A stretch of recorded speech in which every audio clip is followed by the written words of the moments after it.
Bonjour, 6 nouvelles chaînes sur la télévision numérique gratuite vont être lancées mercredi prochain.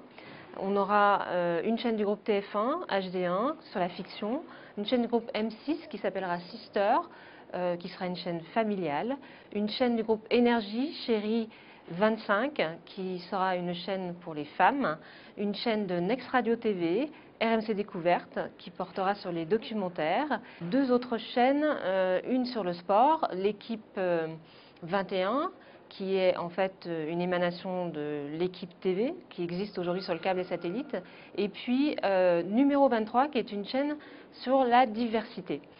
Alors ces chaînes-là arrivent dans un contexte extrêmement compliqué puisque on a aujourd'hui et depuis quelques années une récession du marché publicitaire. Ça ne va pas être très facile pour ces chaînes de convaincre les annonceurs et pourtant ça va être leur principale source de financement, la publicité.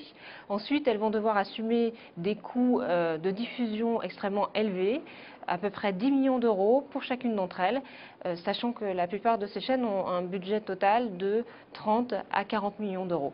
C'est donc un drôle de lancement qui se prépare. Normalement, quand on lance des chaînes en France, ça devrait susciter un enthousiasme assez fort. Aujourd'hui, on se rend bien compte que les temps sont moroses et l'atmosphère n'est pas à la joie, surtout chez les grands groupes comme TF1 et M6 qui, eux, y vont vraiment à reculons pour ne pas laisser la concurrence prendre des positions sur leur marché. En revanche, on peut quand même trouver un peu d'enthousiasme chez les petits, comme Next Radio, qui est l'opérateur de BFM TV, ou Énergie, qui propose déjà Énergie 12 sur la TNT, qui eux vont pouvoir profiter de ces nouvelles chaînes pour se renforcer. Face à cela, la ministre de la Culture et de la Communication, qui était à l'Assemblée nationale il y a quelques jours, a un peu brisé, elle, les enthousiasmes, puisqu'elle a dit clairement ces chaînes-là vont diluer la publicité. Le précédent gouvernement a choisi de les lancer. On y va parce qu'on ne peut pas faire autrement. Donc on voit bien que même la ministre doute. On va leur souhaiter bonne chance. On a vu quand même ces dernières années, depuis le lancement de la TNT en 2005, plusieurs chaînes ont été rachetées, comme TNC et NT1, qui est à AB Group, qui a été racheté par TF1.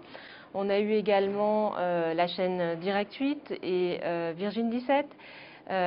Virgin 17 appartenait à Lagardère, qui l'a revendu à Bolloré, qui lui-même l'a revendu à Canal. Donc le marché s'est beaucoup consolidé. Qu'est-ce qui va se passer dans les années à venir avec 6 nouvelles chaînes de plus, puisqu'on aura quand même 25 chaînes gratuites en France? Eh bien, réponse dans les 2 à 5 ans qui viennent.